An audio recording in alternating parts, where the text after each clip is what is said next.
नमस्कार। न्यूज 24 बिहार झारखंड देख रहे हैं आप। मैं हूं आपके साथ सबा शाहिद शेख।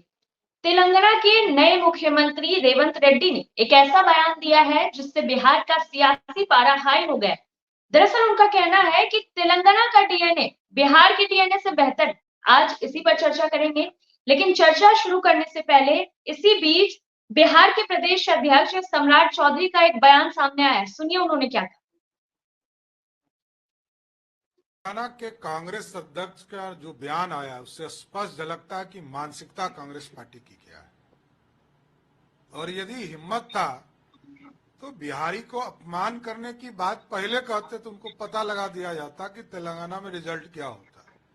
इसलिए लोकतंत्र के साथ मजाक ना करे कांग्रेस। और उनके पार्टी के अध्यक्ष ने जिस तरह का बयान दिया है यह अत्यंत ही शर्मनाक है और इसके लिए कांग्रेस पार्टी को माफी मांगनी चाहिए। तो चर्चा के लिए हमारे साथ जुड़ रहे हैं हमारे associate editor Amitabh Kumar ji, BJP प्रवक्ता डॉक्टर मनोज कुमार जी, आरजेडी प्रवक्ता एजाज अहमद जी, जेडीयू प्रवक्ता अनुप्रिया जी, कांग्रेस प्रवक्ता मुकेश दिनकर जी, आरएलजेडी प्रवक्ता राहुल कुमार जी। आप सभी का बहुत बहुत स्वागत है। सबसे पहले मैं अमिताभ जी से सवाल पूछना चाहूंगी, आखिर रेवंत रेड्डी के बयान से इतना बवाल क्यों हो रहा है?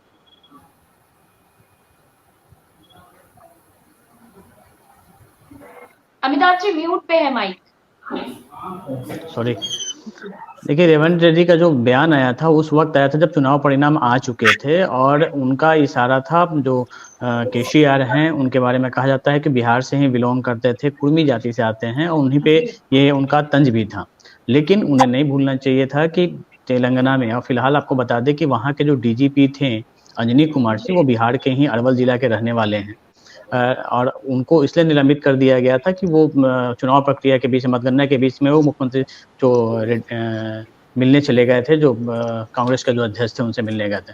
खैर, लेकिन इसको लेके विवाद इसलिए है क्योंकि लगातार बिहारियों पर यह जो उन्होंने बयान जो दिया था उसकी भर्त्सना हो रही है। और इससे पहले भी देखिए, इसके पहले भी बयान जो आए थे, स्टालिन के बयान आए थे और बाकी जो तमिलनाडु के एक मंत्री का बयान आया था जिसको लेके काफी विरोध हुआ था। और इस बात को लेके भी चाहे वो हर पार्टी के लोग विरोध कर रहे हैं, क्योंकि एक बिहार के डीएनए को लेकर ये बयान आया था और हर पार्टी के नेता इसके विरोध कर रहे हैं। सिर्फ बीजेपी ही नहीं कर रही है, जेडीयू की तरफ से भी इसको लेकर कल ही अशोक चौधरी जो मंत्री हैं उनका बयान आया था। तो निश्चित तौर पर इसका विरोध भी हो रहा है। जो बिहार को लेकर के और एक बिहारी को लेकर जो टिप्पणी थी, इससे कम से कम किसी भी पार्टी को बचनी चाहिए थी। जी अनुप्रिया जी, इन लोगों को बिहार से चिढ़ क्यों है? नहीं, सवा जी, जो बयान हम लोगों ने सुना है उस बयान पे अभी हमारे अमिताभ जी भी कह रहे थे कि जेडीयू ने भी, देखिए पहले हम एक बिहारी हैं, है ना, और हम पार्टी में अलग बटे हैं, वो एक अलग अलग बात है, लेकिन हमारा एक पहचान ये भी है कि हम हिंदुस्तानी हैं। और हिंदुस्तान की जो संविधान है इसमें यह इजाजत देते हैं कि ये देश हमारी विविधताओं से, अलग अलग समाज से, अलग अलग जातियों के लोगों से, अलग अलग धर्म के लोग रहते हैं और सभी का एक सम्मान होना चाहिए। लेकिन ऐसी मानसिकता चाहे किसी भी व्यक्ति में, चाहे हमारे अलायंस के हों या किसी अलायंस के हो, अलायंस की बात नहीं, किसी एक व्यक्ति की मैं बात कर रही हूँ, अगर ये किसी के लिए भी किसी भी राज्य के व्यक्ति और के मन में है तो ये गंभीर समस्या है कि अगर देश इस तरह से अगर क्षेत्र में या भाषा में या बोली में बटेगा तो सोचने की जरूरत है और सबको बचना चाहिए, क्योंकि हमारे देश की पहचान यही है। और चिढ़ की बात मैं कहूँ तो फिर मुझे लगता है शायद हमारा इतिहास इतना गौरवपूर्ण रहा है, इसलिए लोगों को ये लगता है कि हमारे गौरवपूर्ण इतिहास से वो अपने इतिहास की तुलना नहीं कर सकते हैं। जरूर हम सामाजिक रूप से कह सकते हैं कि हम पिछड़े जरूर हैं, लेकिन हमने अपनी मैं कहती हूँ कि आर्थिक व्यवस्था या चीजों के होते बावजूद हमने कई जगह पे, कई आयामों पे, कई ऐसे फील्ड है जहां हमने अपना लोहा मनवाया है और आजादी से लेकर के उसके पहले का इतिहास रहा है। तो ये एक मानसिकता दिखाती है लोगों के अंदर में।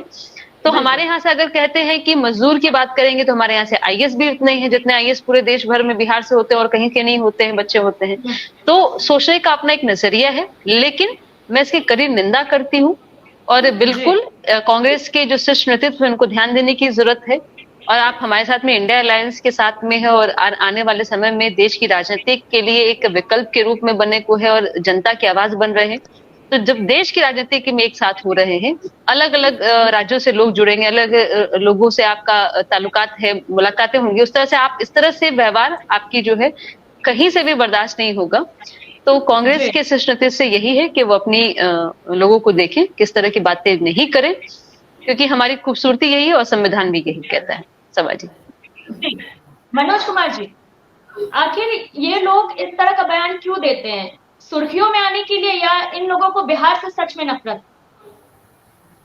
मैं तो बोलूंगा कि एक गलत धारणा उनके मन में बनी है जो देश के लिए खतरनाक है।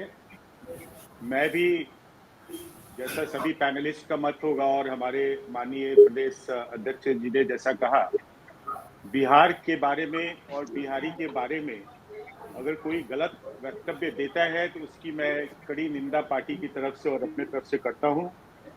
और ऐसी मानसिकता वाले लोग को हम लोग चुनाव के पहले, जैसे हमारे अध्यक्ष जी ने कहा कि अगर उन्होंने चुनाव के पहले कहा रहता तो सबक भी बिहारी इनको सिखा देते। उनका स्टेटमेंट सिर्फ बिहार तक ही सीमित नहीं है, उन्होंने जाति तक बातें कह दी हैं और जो वहाँ के केसीआर जी हैं उनको जाति तक खींच के ले गए हैं। कांग्रेस और विपक्षी दल में अभी इलेक्शन के बाद में काफी सोच बदल गई है और जिस तरह से अभी राहुल गांधी जी ने भी जिस तरह से वक्तव्य जातीय बहुत सारे दिए, अभी सेंथिल कुमार जो डीएमके के सांसद, उन्होंने भी हिंदी भाषी क्षेत्रों को कुछ कहा। तो ये सब बौखलाहट है और बौखलाहट में ऐसे स्टेटमेंट्स आ रहे हैं और हमें सोचने की जरूरत है कि इस तरह के स्टेटमेंट्स को हम लोग नकारें और ऐसे स्टेटमेंट्स क्यों आ रहे हैं उसके बारे में भी सोचना जरूरी है। जैसा कि अभी पैनलिस्ट अनुप्रिया जी ने कहा कि हम सामाजिक रूप से पिछड़े हैं, या ऐसी बात नहीं है कि सामाजिक रूप से पिछड़े हैं। हमारा जो आजकल प्रतिबिंब बनता है बिहार का वो गलत बनता है। हमारे यहाँ रोजगार की कमी है, एजुकेशन में भी पहले से बहुत हरास हुआ है। अभी जो हमारा रिफ्लेक्शन होता है स्टेट के हिसाब से, अभी मुख्यमंत्री जी का भी स्टेटमेंट्स कुछ ऐसे आ गए थे डिस्प्यूटेड, लालू जी के भी स्टेटमेंट्स आते रहे हैं। तो एक थ्रू आउट जब हम लोग भी बाहर पढ़ते थे, बहुत ही बिहारी के बारे में हॉस्टल्स में हम लोग की झगड़ा हुआ करता था, क्योंकि ऐसा जैसे हम आप बिहारी नहीं भी हैं तो वैसा प्रतिबिंबित होता है। हमारे यहाँ लॉ एंड ऑर्डर की जो स्थिति है बहुत राज्य में खराब है, लेकिन वही ज्यादा प्रतिलक्षित होती है बाहर में, क्योंकि हमारे यहाँ डेवलपमेंट नहीं होते थे। हर स्टेट से न्यूज टाइम होते हैं, बिहार में चूंकि डेवलपमेंट नहीं था तो हम लोग बाहर में ऐसा महसूस करते थे कि जो क्राइम से रिलेटेड न्यूज है वही ज्यादा दिखाए जाते थे, जिससे आम बिहारी की जो एक धारणा है लोगों के बारे में गलत है। और बड़े ही लोग आश्चर्यजनक ढंग से हमसे पूछते थे कि आप बिहारी हैं, ऐसा लगता नहीं है। तो इसका क्या मीनिंग है, कैसी धारणा सबके मन में बनी हुई है, इसके लिए हमें सतत प्रयास करना होगा। और सच में बहुत मेरिटोरियस है, जैसा कि अनुप्रिया जी ने कहा कि बहुत सारे IAS, IPS, IRS वगैरह तो हैं, लेकिन बाहर में जाके सब छुप जाते हैं। ये इमेज इतना बुरा बना हुआ है बिहार का कि वो भी चुप रहते हैं, बहुत तो बताते भी नहीं कि बिहार के हैं। इसलिए हमें आगे मिलके आगे आना होगा और बिहार एक ऐसा बिहार बनाना होगा कि लोग ऐसी बातें करने से डरे और हिम्मत न दिखाए। बिल्कुल। एजाज अहमद जी, आखिर बार बार बिहार के DNA को लेकर राजनीति क्यों होती रहती है? हमसे पूछ रही हैं जी। देखिए, सबसे बड़ी बात यह है कि बिहार के लोगों ने अपने प्रतिभा के बल पर, अपने श्रम के बल पर और अपने आप जिस तरह से मुकाम हासिल किया पूरे देश भर में, और देश भर में आप देख रहे हैं कि अभी जो तेलंगाना के CM साहब ने आज शपथ लिया है, रमन्ना जी ने, तो उनके शपथ से पहले जो DGP को चुनाव आयोग ने हटाने का काम किया, वो DGP भी बिहार के ही थे। तो बिहार की प्रतिभा जब तेलंगाना में पूरी तरह से छाई हुई है, तो सबसे पहले ये समझना चाहिए कि बिहार और बिहारी की प्रतिभा को कोई दबा नहीं सकता। और जहां तक इस तरह की भाषा का मामला है, इस तरह की भाषा से सबको बचना चाहिए, चाहे कोई भी लोग हो। और मैं उनको याद दिलाना चाहता हूं जो आज इस डीएनए पर भारतीय जनता पार्टी के नेता सवाल खड़ा कर रहे हैं। उनको उस बात का जवाब देना चाहिए जब प्रधानमंत्री जी बिहार में आते हैं, अब बिहार में आकर के बिहार के माननीय मुख्यमंत्री जी के डीएनए पर सवाल खड़ा करते हैं, पूरे बिहारियों का अपमान करते हैं, और उस अपमान का बदला कहीं ना कहीं 2015 के चुनाव में बिहार के लोगों ने लेने का काम किया था। अभी जो सम्राट चौधरी जी बोल रहे थे, उनको एहसास होना चाहिए कि बिहार और बिहारियों को अगर कोई अपमानित करता है तो उसका बदला सूद समेत लोग लेने का काम करते हैं। और भारतीय जनता पार्टी को इस बात का एहसास है कि प्रधानमंत्री जी ने जब डीएनए पर सवाल खड़ा किया था बिहार के माननीय मुख्यमंत्री जी पर, नीतीश जी पर, तो सारे बिहारियों ने एकजुटता के साथ नाखून और बाल कटवा करके ट्रक का ट्रक दिल्ली भेजने का काम किया था और बताने का काम किया था कि बिहारियों के अपमान को हम सहने वाले नहीं हैं। और भारतीय जनता पार्टी जो भाषाई अपसंस्कृति, भाषाई उन्माद और कहीं ना कहीं बिहार और बिहारियों के प्रति जो सोच है उसका प्रतिबिंब है। और भारतीय जनता पार्टी के नेता चाहे हरियाणा के मंत्री रहे हों, चाहे महाराष्ट्र के मंत्री रहे हों, चाहे कर्नाटक के मंत्री रहे हों, जहां जहां भारतीय जनता पार्टी के सत्ता रही है वहां पर बिहार और बिहारियों के साथ किस तरह से अपमानजनक व्यवहार होता रहा है ये बताने की आवश्यकता नहीं है। और सबसे बड़ी बात यह है कि कोविड कार्यकाल में जब बिहार के मजदूर कहीं ना कहीं जो बदहाली और फटेहाली के हालात में दिल्ली से, मुंबई से, चेन्नई से, बेंगलुरु से, हरियाणा से, पंजाब से जब चल रहे थे तो उनके लिए ट्रेन की व्यवस्था केंद्र सरकार ने नहीं करवाई, वो पैदल ही चल दिए। और पैदल चलने पर उनको किस तरह से प्रताड़ना सहनी पड़ी और किस तरह से भारतीय जनता पार्टी के लोगों ने अपमानजनक बातें की, ये बताने की आवश्यकता नहीं है। इसलिए बिहार और बिहारियों के प्रति भारतीय जनता पार्टी अपने गिरेबान में झांक ले तो बेहतर रहेगा। इस तरह की भाषा की जो एक्सपर्ट रही है, इस तरह की अपसंस्कृति के माहौल को बनाए रखने में जिसकी संस्कृति रही है, वो अगर किसी दूसरे पर उंगली उठाए तो पहले स्वयं में झांक ले और स्वयं का आकलन करते। उस समय भारतीय जनता पार्टी के नेता चुप्पी क्यों साध लिए थे? किसी भी बिहार के नेताओं ने इस पर एक शब्द नहीं कहा था कि प्रधानमंत्री जी आप गलत बोल रहे हैं। एक मुख्यमंत्री का मामला नहीं है, ये बिहार और बिहार की अस्मिता का मामला है, बिहार के लोगों का अपमान का मामला है। इस पर कभी भारतीय जनता पार्टी के नेताओं का मुंह नहीं खुला और आज लंबी लंबी बातें हाँक रहे हैं। ये लोग हाँकने वाले लोग हैं, जुमलाबाजी करने वाले लोग हैं, अब संस्कृति को बढ़ावा देने वाले लोग हैं। इसलिए इनसे आप कुछ उम्मीद मत कीजिए। बिहार और बिहारियों की अस्मिता देश की आजादी के समय से ही लगातार मजबूती के साथ जगती रही है और जगाता रहा। ठीक है राजीव, आगे भी आपसे बात करेंगे। राहुल जी हैं बहुत देर से। राहुल जी, बिहार और बिहारियों के साथ जो अपमानजनक राहुल जी से सवाल पूछ लेती हूँ। राहुल जी, बार बार बिहारियों को टारगेट क्यों किया जाता है? देखिए सभा जी, बहुत सारी बातें अभी आई हैं, लेकिन मुझे लगता है कि कुछ चीजों के जवाब हम लोग को थोड़ा सा इतिहास में जाना पड़ेगा। बिहार का पिछड़ापन है, सामाजिक पिछड़ापन है, अनुप्रिया जी ने उस पर बात की। तो मुझे लगता है कि नई आर्थिक नीति जब 91 में आई थी, उसके पहले बिहार के देश के अंदर एक पॉलिसी थी, फ्रेट इक्वलाइजेशन पॉलिसी। यहाँ के संसाधन से पूरे देश की तरक्की हुई, लेकिन जब कभी भी बिहार के अंदर इंडस्ट्री लगाने की बात हुई तो यहाँ का संसाधन तो इस्तेमाल हुआ, लेकिन जो ह्यूमन रिसोर्सेज यहाँ का था उसका ध्यान जितना कृष्ण बाबू ने रखा था, श्री कृष्ण सिंह ने, उसके बाद के मुख्यमंत्रियों ने उस तरह का ध्यान नहीं रखा। दूसरी बात कि पिछले 33 साल खास करके जो नई आर्थिक नीति आई उसके बाद दो परिवार कहिए, एक लालू जी का परिवार और एक नीतीश कुमार जी का परिवार निश्चित तौर पर बिहार के अंदर 33 साल तक शासन किया। जिस बिहारीपन को लेकर के अपमानित होने की बात मनोज जी करते हैं, मुझे भी याद है जब दिल्ली यूनिवर्सिटी में मैं पढ़ता था तो वहां बिहारी कह करके ही संबोधित किया जाता था। और उसकी सबसे बड़ी वजह यही थी कि हमारे यहाँ के रिक्शा चालक से लेकर के IAS और IPS और IRS की बात तो हम बहुत करते हैं, लेकिन जो ताजा आंकड़े आए हैं वो भी बता रहा है कि बिहार के अंदर सिर्फ मजदूर पैदा हो रहे हैं आज की तारीख में। तो जो डेवलपमेंट की जो पॉलिसी होनी चाहिए थी, खास करके जो इंडी गठबंधन जो आज की तारीख में है, एजाज अहमद जी बीजेपी पर बहुत हमलावर थे और इन्होंने नाखून बाल तक कटाने की बात कही, तो अब तो नीतीश कुमार जी की जाति तक बात चली गई है। नीतीश कुमार जी की जाति, बिहार का बिहारीपन, बिहार की अस्मिता, तमाम चीजों पर हमला हुआ है। तो क्या एजाज अहमद जी की पार्टी या जदयू पार्टी फिर से नाखून बाल कटाने का काम करके जो राजनीतिक लाभ लेने की कोशिश होती है, क्या वो होगा? या बिहार के अंदर जो एक्चुअली में डेवलपमेंट होना चाहिए, शिक्षा की बात कीजिए तो जिस तरह से आप देखिए कि शिक्षकों की भर्ती हो रही है, फिर पता चलता है कि 22,000 शिक्षकों को हटाया जा रहा है, फिर कोई और नया आदेश आता है।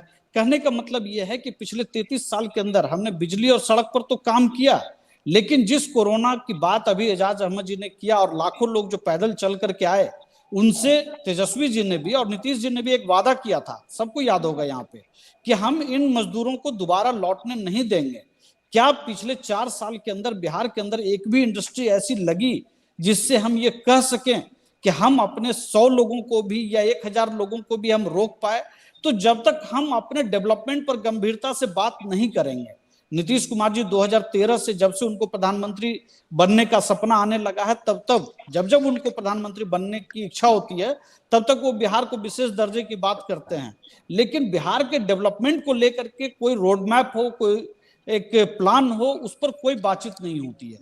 दूसरी बात कि रेवंत रेड्डी का बयान कल या उसके एक दिन पहले ही आ चुका था, और कांग्रेस की जो विभाजनकारी राजनीति बिहार के अंदर ही नहीं पूरे देश के अंदर अलग अलग समय में, चाहे वो क्षेत्रवाद को लेकर के हो, चाहे वो ओबीसी पॉलिटिक्स को लेकर के हो, चाहे वो मुसलमान दलित अपर कास्ट को लेकर के हो, उसकी जो विभाजनकारी राजनीति है, तो कल तो राहुल गांधी के पास एक अच्छा अवसर था कि वो इस क्षेत्रवाद के को जो बढ़ावा देने वाला जो बयान था या जातिगत विद्वेष बढ़ाने वाला जो बयान देने वाला का जो ये था, तो रेवंत रेड्डी को आज शपथ ग्रहण करने से रोका जा सकता था। उनकी जगह पे उस पार्टी में और भी कुछ लोग हो सकते हैं, लेकिन पार्टी के अंदर जब क्षेत्रवाद को बढ़ावा देने वालों को अगर मुख्यमंत्री के तौर पर पुरस्कृत किया जाएगा, और तब नीतीश कुमार जी उसी गठबंधन के संयोजक या उसी गठबंधन से प्रधानमंत्री बनने का सपना देखते हैं, और लालू जी उसी पॉलिटिक्स को आधार स्तंभ मान करके आगे अपने बेटे को मुख्यमंत्री बनाना चाहते हैं, तो निश्चित तौर पर बिहार आज भी अपमानित हुआ है, बिहार कल भी अपमानित होगा।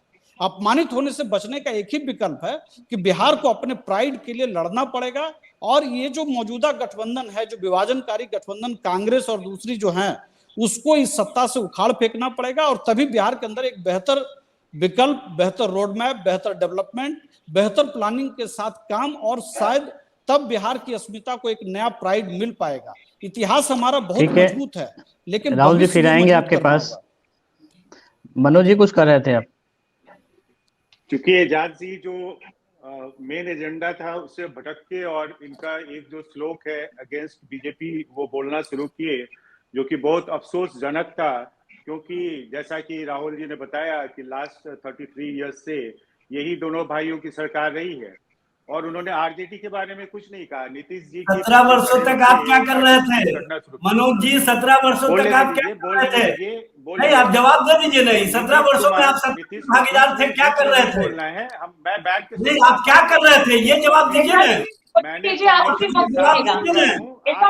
एक करके बोलिए, एक एक करके अपनी बातें रखिए। का कल्चर दिखाई दे रहा है आपका, पहले नहीं ना, आप जवाब दीजिए ना। आपकी संस्कृति, आपकी भाषा, आपका उत्पाद पूरा देश जानता है, बताने की आवश्यकता नहीं है। एजाज जी आप जब बोल रहे थे ये लोग चुप थे, आप भी बात सुनिए, आप भी बात सुना कीजिए। हम डिबेट के लिए बैठे हैं, आपसे बहस करने के लिए थोड़ी बैठे हुए हैं। तो बात ये है कि नीतीश जी का जो बात ये छेड़े हैं उसमें बिहार के बारे में नहीं, नीतीश जी के बारे में ऐसा कमेंट था। नीतीश जी बिहार के मुख्यमंत्री हैं, प्रधानमंत्री इस तरह की भाषा बोलते हैं। प्रधानमंत्री अगर के संबंध में बोले तो फेडरल सिस्टम को कहाँ पहुंचाना चाहते हैं आप? कहाँ लोकतांत्रिक व्यवस्था को पहुंचाना चाहते हैं, ये बताने की आवश्यकता है। काटिए और बाल काटिए और ट्रक में बैठ जाइए और ड्राइविंग भी कीजिए, लेके पहुंच जाइए वहां पे तेलंगाना। इससे बुरा बात तो नहीं बोले थे प्रधानमंत्री जी। ये तो जहां तक बंदा उतर गया, आपका हिस्ट्री भी बता रहा है, कहाँ से आप चले हैं, कहाँ पे जाके मजदूरी किए हैं, और फिर कहाँ से मुख्यमंत्री बने, सब बता रहा है। तो आप क्यों नहीं बोल रहे हैं? बिहार में तो बहुत बोलने आता है, बिहार के बाहर नहीं बोल पाइएगा। बात सुनिए, जो ध्यान भी से गलत बोल रहे करता है, जो भी गलत करता है, उस गलत का विरोध किया जाता है। अब बिहार कोई अपनी गलत का विरोध अस्मिता आप के नहीं साथ, कर पा रहे हैं। बिहार अपने कोई गलत, अपमान को आप कोई प्रोटेस्ट लेटर कभी भी भेजे बर्दाश्त नहीं किया और न आगे आप बर्दाश्त सरकार कर की सकता तरफ है। से कोई प्रोटेस्ट लेटर भेजे हैं वहां पे? आप अभी तक ये डिबेट के पहले में किस तरह से आप कम्युनिकेट किए वहां के सीएम को, सीएम बनने जा रहे हो उनको किस तरह से कम्युनिकेट किए? आपने विरोध कैसे दर्ज किया? वो लेटर दिखाइए, वो स्टेटमेंट ये दिखाइए। आपको बताने की आवश्यकता नहीं है, ये आपको बताने की आवश्यकता नहीं है। विरोध दर्ज कराने का जो तरीका है वो तरीका हम लोगों ने अपनाया है और स्पष्ट रूप से बताने का काम किया गया है कि बिहार और बिहारियों के साथ इस तरह के भाषा, इस तरह की बातें कहीं से भी एजाज जी 1 मिनट बात हो जाने दीजिए, उसके बाद आप कीजिए बारी बारी से। क्या हाल है? तो क्या सुनेंगे हम लोग? गाली सुनेंगे ना। एक बोर्ड पे 5 विद्यालय की पढ़ाई हो रही थी, 5 विद्यालय के टीचर एक ही बोर्ड पे पढ़ा रहे हैं।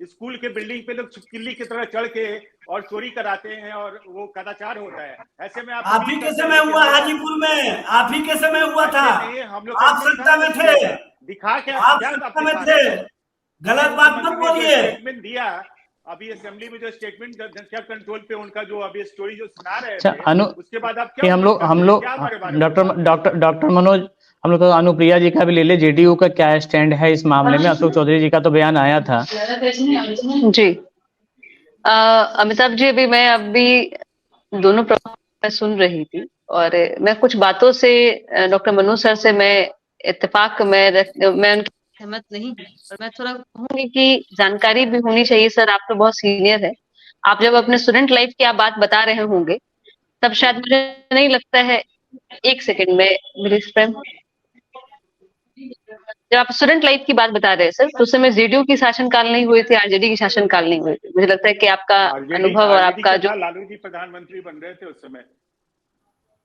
लालू जी प्रधानमंत्री बन रहे थे। हाँ, देवगढ़ा जी जो बने थे तो हॉस्टल के मेज में जो हम लोग बैठे रहते थे, लालू जी का चेहरा जो दिखता था, लालू जी का चेहरा देखते ही बिहारी लोगों को गाली शुरू हो जाता था। नहीं, तो लालू जी उस समय नहीं बन पाए थे। आपकी प्रतिबद्धता है कि आप बोल रहे हैं सर, तो ये आपकी प्रतिबद्धता है कि आप कुछ भी बोल सकते हैं।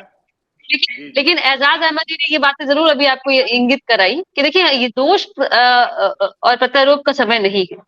मैं फिर कहती हूँ, चाहे यह सवाल जब भी डीएनए पे उठाया गया, चाहे भाजपा के द्वारा उठाया गया, मैंने पहले भी अपने वक्तव्य में कहा कि किसी को भी अधिकार नहीं है और ये देश की अखंडता पे, मैं कहती हूँ एकता पे प्रहार होता है। और आप इस तरह विभाजन नीति की जो बात हो रहे हैं, ये एक बार ही पहली बार तो हुई नहीं है, पहले भी कभी डीएनए पे सवाल उठाया गया है। तब शायद जो डीएनए पे सवाल उठा था तब भी वो उचित नहीं था, आज भी उचित नहीं है ये। तो मुझे लगता है कि जो बात आप कह रहे थे, रोजगार के बारे में कहा आपने, शिक्षा व्यवस्था के बारे में कहा, लॉ एंड ऑर्डर के बारे में कहा, तो लंबे समय से जो शासनकाल की बात है, उस शासनकाल में आपका भी शासन, आप भी हमारी सत्ता में थे, तो प्रत्यारोप आरोप में रहेंगे तो बहुत पीछे छूट जाएंगे हम लोग। लेकिन बात यह हो रहा है कि यह किसी को इजाजत नहीं है। और डिवाइड एंड रूल की जो पॉलिसी होती है, ठीक एजाज जी ने कहा कि डीएनए पे सवाल बीजेपी ने पहले उठाया था, तब भी आपकी प्रतिक्रिया भी यही होनी चाहिए थी। लेकिन जो एक हमने महाराष्ट्र में कभी देखा, उन्होंने बिहार के बारे में नहीं कहा था, उन्होंने नीतीश जी के बारे में कहा था, उसको करेक्ट करके रखते हैं। नहीं, आप बिहार के माननीय मुख्यमंत्री जी के बारे में कह रहे हैं और कह रहे हैं नीतीश कुमार जी के बारे में कह रहे हैं, ये दोनों आपके नहीं, बिहार के मुख्यमंत्री के बारे में नहीं, एक व्यक्ति के इसका मतलब है मनोज जी, आपके ऊपर कोई सवाल खड़ा करे तो आपकी अस्मिता पर चोट नहीं पहुंचेगा, आपके लोगों पर चोट नहीं पहुंचेगा, आपके चाहने वालों पर चोट नहीं पहुंचेगा। आप किस तरह की बात कर रहे हैं? आप पढ़े लिखे व्यक्ति हैं और ऐसी भाषा इस्तेमाल कर रहे हैं, मेरे में कोई आप जस्टिफाई कर रहे हैं। एक प्रधानमंत्री मुख्यमंत्री जी के संबंध में इस तरह की बातें करें और आप उसको जस्टिफाई कीजिए, ये कहाँ से उचित है? बोला था उन्होंने, भाई प्रधानमंत्री आकर के बोले और उसके बाद भी कहते हैं कि उन्होंने नहीं बोला था। नहीं, उन्होंने प्रधानमंत्री के रूप में कहा था मुख्यमंत्री के संबंध में। लेकिन एजाज जी एक बात, एजाज जी एक बात तो है ना कि उन्होंने मुख्यमंत्री के बारे में बोला, बाद में फिर दोनों साथ हैं, और इसमें भी यही होता है, कोई इसमें फांसी तो होती नहीं है। अगर मान लीजिए उन्होंने मुख्यमंत्री ने माफ कर दिया फिर साथ में बोलिए, लेकिन अभी का जो मामला है ये इस तरह का बयान देखिए, इस तरह का बयान सिर्फ ध्रुवीकरण करने के लिए होता है और कुछ नहीं होता है। सभी लोग जानते हैं कि हम बिल्कुल बिहार की अस्मिता की बात है, इसमें सबको आवाज उठानी चाहिए, किसी एक व्यक्ति को नहीं, एक पार्टी का मामला नहीं है, ये पूरे बिहारी की बात है। तेलंगाना के मुख्यमंत्री जी के स्तर से आए, जो भी भाषा आती है इस तरह की भाषा टॉलरेंस नहीं की जा सकती है। ये बात किसी के लिए भी है, चाहे वो यही बात मैं कर रहा हूँ कि ये बात किसी के लिए भी, हर के लिए होनी चाहिए। ये किसी एक पार्टी एक व्यक्ति की बात नहीं है। बोला ना मनोज जी की गलत बोले थे उस समय प्रधानमंत्री जी, उसको जस्टिफाई नहीं करे। मनोज जी अभी नीतीश जी के बारे में कहा, मैं बार बार आपको कहूंगा उसके। अरे तो मनोज जी आपके संबंध में कोई कहेगा तो आपके परिवार को, आपके लोगों को, आपके चाहने वालों को बुरा लगेगा कि नहीं लगेगा? अरे सुनिए ना, आप खाली अमिताभ जी, इस तरह की भाषा अमिताभ जी मैं कुछ कहना चाहता हूँ। हाँ बताइए ना, बोलिए। अमिताभ जी मैं ये कहना चाह रहा हूँ कि पहली बात तो ये कि व्यक्तिगत टिप्पणी आक्षेप से बचा जाए। डॉक्टर एजाज जी थोड़ा शांत, एजाज जी थोड़ा सुनिए, एजाज जी थोड़ा शांत रहिए। एजाज जी पूछ लीजिए ना। नहीं एजाज जी, अरे एजाज जी सबको अपनी बात कहने दीजिए ना। एजाज जी, मुख्यमंत्री एजाज जी थोड़ा सुना जाए प्लीज। एजाज जी थोड़ा शांत रहिए, सुन लीजिए सभी।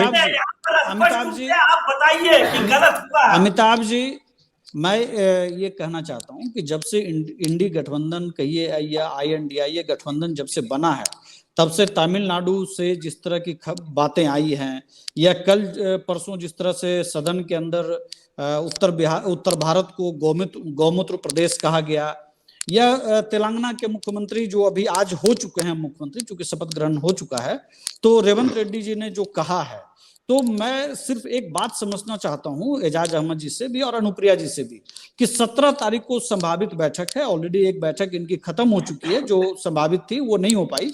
17 तारीख को जो बैठक होगी, क्या गठबंधन INDIA गठबंधन एक मत से क्या इस पर एक प्रस्ताव लेगा कि किसी भी पार्टी के द्वारा, किसी भी व्यक्ति के द्वारा, किसी भी मुख्यमंत्री के द्वारा जो हिंदी भाषी प्रदेश, खास करके बिहार, उत्तर प्रदेश जैसे राज्यों के खिलाफ जो विस्फोमन होता है, सनातन धर्म को मानने वाले लोगों के खिलाफ जिस तरह से विस्फोमन होता है, क्या वो एक संविधान के तहत जो चीजें आती हैं उसको स्वरूप मानते हुए क्या INDIA गठबंधन 17 तारीख को एक प्रस्ताव सर्वसम्मति से पास करेगा? क्या उसमें कांग्रेस के नेता ने जिस तरह से शब्दों का चयन किया है, क्या उसकी आलोचना होगी? और अगर वो आलोचना नहीं होती है, अगर वो प्रस्ताव पास नहीं होता है, तो सिर्फ ये माना जाएगा कि इस देश के अंदर ध्रुवीकरण की राजनीति सर्वोपरि है INDIA गठबंधन के लिए। जस्टिफाई नहीं हो जाएगा। एजाज अहमद जी जब आप बोल रहे थे तो मैं नहीं बोल रहा था, प्लीज। मैं सिर्फ राजनीतिक सवाल उठा रहा हूं, मैं व्यक्तिगत कोई सवाल नहीं उठा रहा हूं। बिहार की अस्मिता का सवाल है, हिंदी प्रदेशों की अस्मिता का सवाल है, हिंदू धर्म, सनातन धर्म को मानने वालों की अस्मिता का सवाल है। आपके लिए बिहार का प्राइड जितना महत्वपूर्ण है, मेरे लिए भी उतना ही बिहार का प्राइड है। अनुप्रिया जी ने अभी कहा कि जिस दौर में हम लोग बिहारी शब्द सुना करते थे, डॉक्टर मनोज जी को कहा उन्होंने कि उस वक्त RJD की सरकार थी। निश्चित तौर पर जब मैं दिल्ली यूनिवर्सिटी में पढ़ रहा था तब भी बिहार के अंदर RJD की सरकार थी। और एजाज जी ऐसे डिबेट थोड़ा ही ना होता है। एजाज जी अगर एक एक करके सबकी बात सुनेंगे तो 10 लाइन लिखिए और उसी को बोलेगा। एक ही बात बार बार दोहरा रहे हैं। 5 मिनट कॉम्पिटिशन नहीं चल रहा है एजाज जी, बिहार का मुद्दा है यहाँ। सब बिहारी का मुद्दा था। प्रधानमंत्री जो DNA पे सवाल उठाए थे, तो उस समय कॉम्पिटिशन करने के लिए नहीं। उस समय राहुल जी कहाँ चले गए थे? उस समय मनोज जी कहाँ चले गए थे? उस समय क्यों नहीं जाती थी? उस समय बिहारियों के अपमान पर ये चुप क्यों थे? उस समय ये बिहारियों के अपमान पर, बिहारियों के एजाज जी जो बात कह रहे हैं, मुझे अभी थोड़ी देर पहले, प्लीज एजाज जी 2 मिनट चुप हो जाइए, 2 मिनट बाद आप बोल लीजिएगा प्लीज। प्रधानमंत्री ने गलत कहा था। अभी थोड़ी देर पहले अनुप्रिया जी ने कहा मनोज जी से कि जब आप पढ़ाई कर रहे होंगे तब बिहार के अंदर RJD की सरकार थी। तो यहाँ पर मैंने ये नहीं कहा राहुल जी, मैंने पूछा था, मैंने ये नहीं कहा था। आप अपने शब्दों को देखिए, आप ठीक है, मेरी बात, I am not putting my words in your mouth। Just मैं यही कह रहा हूं कि नीतीश कुमार जी हर कार्यक्रम में यही बात करते हैं कि 2005 के पहले क्या था। आपने सीधे नहीं कहा इस चीज, आपने घुमा करके कहा कि आप जिस समय पढ़ रहे होंगे उस समय बिहार के अंदर RJD की सरकार होगी। तो यहाँ तो सबसे पहले दिक्कत यह है कि एक तरफ कांग्रेस है, एक तरफ आरजेडी है, एक तरफ जदयू है, और इन्हीं तीनों पार्टियों को इन सवालों पर जवाब देना है, चाहे वो तमिलनाडु के नेता बोलते हों, चाहे वो तेलंगाना के नेता बोलते हों, या द्रमुक के सांसद जिस तरह से कल सदन के अंदर उन्होंने पूरे उत्तर भारत को लेकर के कहा। इसमें अब आप 2014 और उसके पहले की बात कर रहे हैं, उसके बाद आरजेडी जदयू ऑलरेडी बीजेपी के साथ एक बार जा चुकी है। तो अगर नीतीश कुमार जी को ये लगता है कि उनका डीएनए में कोई इशू था, नाखून बाल कटवाए, उनको बीजेपी के साथ जाना नहीं चाहिए था। राहुल जी, अनुप्रिया जी को बोलने दीजिए आप। राहुल जी आपने ठीक कहा कि 14-15 की बात नहीं कीजिए, तो आप 90 के दौर की बात मत कीजिए। आप वर्तमान में 14 में प्रधानमंत्री जी की बातों को भी आप सुनिएगा ना कि प्रधानमंत्री ने कहा। देखिए मैं फिर कहती हूँ, मैंने ये नहीं कहा कि 14-15 की बात मत कीजिए, मैंने ये कहा कि 14-15 में जो बातचीत हुई उसके बाद आप बीजेपी के साथ गए, मैं ये कह रहा हूँ। मैं कह रही राहुल जी, देखिए अगर आप कहेंगे तो प्रभु श्री राम के प्रताप पर जो है संजय निषाद यूपी में सत्ता में बैठे हुए हैं अभी वहां पे यूपी की सरकार में। देखिए तो ये आरोप वो प्रभु श्री राम के पिता पे सवाल उठाते हैं।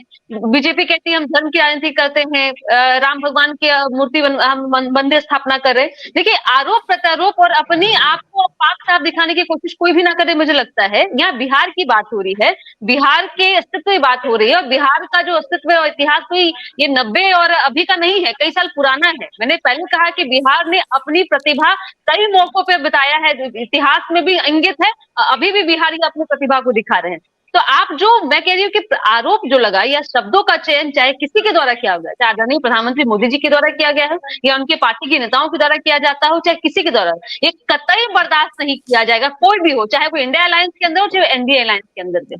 इसलिए मुझे लगता है कि आपको अपनी दलगत राजनीति से ऊपर उठ के आने की जरूरत है और आरोप प्रत्यारोप मत कीजिए, क्योंकि कभी सत्ता में, और आप भी बैठे हैं राहुल जी, आपने भी कभी शासन में आप रहे हैं, आपके भी नेता कभी रहे हैं, तब उनका रोड मैप, तब उनका आइडियोलॉजी या मुझे लगता है शिक्षा नीति कहाँ जाती है मुझे याद नहीं आता, लेकिन शिक्षा या किसी भी क्षेत्र में माननीय मुख्यमंत्री जी के आने के बाद में किस तरह से विकास हुआ है। और आप कहते हैं कि रोजगार नहीं है, 1,25,000 अभी 24,000 तो अभी तो शिक्षकों की बहाली हुई है। आप बीपीएससी का कैलेंडर देखिए, पहले वो नियमित नहीं था, अब बीपीएससी का कैलेंडर नियमित है, हर विभाग में वैकेंसी निकल रही है।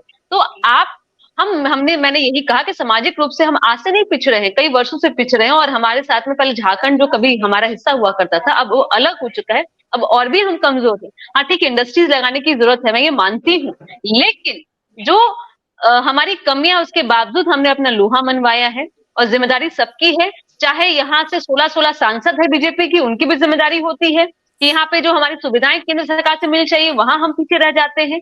तो मुझे लगता है कि जब इस तरह के शब्दों के बिहारी के ऊपर जब सवाल उठता है तो हम सभी को एकजुट होकर के जवाब देने की जरूरत है, चाहे वो कोई भी हो। लेकिन डेवलपमेंट की बात होती है तो अपने अपने जगह पे हर कोई को ये हक है कि अपने बिहारी होने के नाते वहां पे बोले। भाजपा के यहाँ पे प्रवक्ता बैठे हैं, कुछ बातें मुझे लगता है वो कह रहे थे रोजगार के बारे में, रोड मैप के बारे में, तो एजाज जी ने कह दिया कि आप भी सत्ता में थे, आप पे भी सवाल उठेंगे, लेकिन आप कह रहे ये 2 भाइयों की सरकार थी। आप अपने आप को कहाँ भूल जाते हैं, क्योंकि आप कहते हैं जब भी मंत्रिमंडल की विस्तार की बात होगी, जो मंत्रालय आपके पास में हुआ करता था, मनोज जी मैं आपको ही कह रही हूँ, तब आप कहते हैं कि हमारी सत्ता थी तो हमारे यहाँ बहुत अच्छा हुआ करता था। तो खराब कहाँ था, आप पहले तय कर लीजिए अच्छा कब था और खराब कब था। इसलिए आप 30 साल के शासनकाल को आप इंगित करते तो मुझे बता दीजिए, और फिर कहीं 17 साल में ये विभाग हमारे पास था तो अच्छा था और विभाग जेडीयू के पास तो खराब था।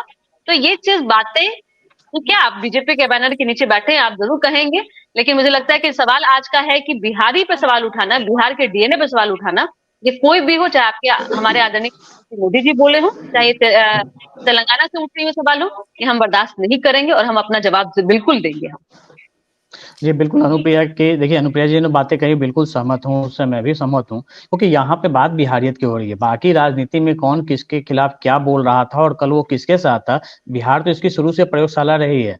यहाँ लालू जी ने नीतीश के बारे में क्या बोला, नीतीश जी ने लालू जी के बारे में क्या बोला, ये कौन नहीं जानता था। 24 घंटे पहले तक दोनों एक दूसरे के खिलाफ बोलते रहे, फिर दोनों साथ आ गए। तो ये हर जगह राजनीति में होती है, तो इस मुद्दे पे बात नहीं कौन किसके बारे में, लेकिन बात यहाँ पे जैसा अनुप्रिया जी ने भी बोला कि बिहारियत के बारे में, यहाँ पे सभी को स्टैंड लेने, जब शिवसेना के जब एमएनसी के गुंडे वहां पे पीटते थे बिहारियों को, तो सभी लोगों ने आवाज उठाता था, बीजेपी को भी बोला जाता था कि भाई आप वहां शिवसेना के साथ सरकार में हैं, आप वहां पे आवाज उठाइए। तो ये शुरू से ही होती आ रही है और ये एक परिपाटी भी है और एक होना भी चाहिए कि जब आप किसी एक बिहारी को गाली दे रहे हो सभी पार्टियों को एक साथ एक सुर में होना चाहिए। वहां ये नहीं देखना चाहिए कि भाई मेरे साथ कौन है, मेरे साथ कौन है। बिल्कुल अमिताभ जी, मैं भी एक बिहारी हूँ और कॉलेज टाइम में मैंने भी ये चीज सुनी है, तो मैं आपसे ये जानना चाहूंगी कि आखिर ये सिलसिला कब थमेगा बिहारियों को टारगेट करने का? नहीं देखिए, कैसे रोक बात सकते हैं होती है, चर्चा उसकी होती है जिसकी कोई अहमियत होती है। और आज देखिए जिस तेलंगाना में वहाँ के जो नए सीएम हैं वो आवाज उठा रहे हैं, वहां पे मैं जानता हूं कि वहाँ डीजीपी से लेकर 4 जो सीनियर मोस्ट आईपीएस अधिकारी हैं, 2 सीनियर मोस्ट आईएएस अधिकारी वो बिहार के रहने वाले हैं, वो बिहार के हैं। आंध्रा के जो चीफ सेक्रेटरी थे कुछ दिन पहले तक वो बिहार के थे। तमिलनाडु के 3-3 2-2 डीजीपी अभी जस्ट रिटायर होकर बिहार में आए हैं और पॉलिटिक्स ज्वाइन किए हैं। एक कांग्रेस में गए हैं, एक आरजेडी में गए हैं, वहां भी बिहारी हैं। तो आप कहाँ कहाँ आप कीजिएगा, वहां अहमियत है, वो उस पोस्ट पे हैं, वहां आप उसमें निशाने पे ले रहे हैं। और ये चुनाव खत्म होने के बाद ही क्यों? सही बात है, अगर चुनाव शुरू जब चल रहे थे तब आप बिहारियों को कहते तब समझ में आता कि उनके वोटर लिस्ट में कितने बिहारी है वहां पे। तो ये सिर्फ देखिए एक माहौल बनाने की कोशिश होती है और इसके पीछे भी एक सोची समझी, ये कोई अचानक जुबान से निकली बात नहीं होती, ये सोची समझी अवधारणा होती है और उसे भुनाने की कोशिश होती है, जो हर चुनाव के बाद देखने को मिलता है वहां पे साउथ के नेताओं के तरफ से, और वो होता है। और अब दिक्कत यह है कि यहाँ पे एक साथ विरोध होना चाहिए, जो विरोध टुकड़ों में होता है जिससे उनका मनोबल बढ़ता है। अगर आप किसी साउथ के एक नेता के बारे में कुछ करिए, देखिए वहां एक साथ सभी लोग लामबंद हो जाते हैं, लेकिन ये सब यहाँ पे नहीं होता है। हम चाहेंगे, अब हमारे कार्यक्रम समाप्ति पे है, लास्ट कमेंट जो है डॉक्टर मनोज जो है।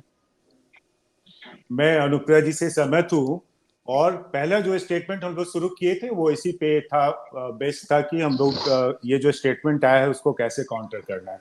लेकिन आरजेडी के प्रवक्ता ने उस डिबेट को कहीं और लेके चले गए और बहुत सारा समय हम लोग का बर्बाद हो गया। इस पे हम लोग को एक सर्वदलीय बैठक बुलानी चाहिए और सरकार की तरफ से एक स्ट्रॉन्ग मैसेज देना चाहिए वहां के सीएम को कि ऐसा स्टेटमेंट देके उन्होंने बहुत गलत किया है। अगर ऐसा होगा तो आगे कोई भी जिम्मेवार जो नेता है कम से कम वो ऐसे स्टेटमेंट देने से बचेगा और हमारी बिहार की फजीहत होने से बचेगी। हम सब अच्छे हैं, देश के एक हिस्से हैं और अगर देश अच्छा है तो हम भी अच्छे हैं। हमको अलग नजरिए से देखने का एक गलत तरीका है, वो बहुत ही निंदनीय है और हमें इसकी घोर निंदा करनी चाहिए और हम सब कर भी रहे हैं। लेकिन बीच बीच में जो राजनीति के चक्कर में ऐसी गड़बड़ी हो जाती है कि हमारे जो संदेश है सही ढंग से नहीं पहुंचते, उस पर हमें सोचने की जरूरत है और सर्वदलीय बैठक बुलाकर मैं तो बोलूंगा कि इसके एक स्ट्रॉन्ग मैसेज देने की जरूरत है। ये हर काम की तरह जरूरी है, ये क्योंकि हमारे सम्मान से जुड़ा हुआ है। धन्यवाद। बिल्कुल, बहुत बहुत शुक्रिया आप सभी का हमारे साथ जुड़ने के लिए।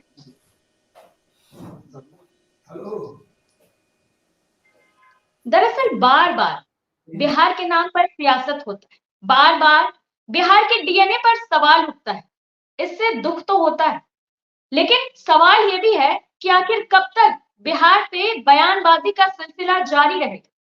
गौतम बुद्ध और महान हस्तियों की धरती कही जाने वाली बिहार को इतना बार बार बिहार पर सवाल क्यों उठाया जाता है? फिलहाल के लिए इतना ही। देखते रहिए न्यूज़ 24 बिहार झारखंड।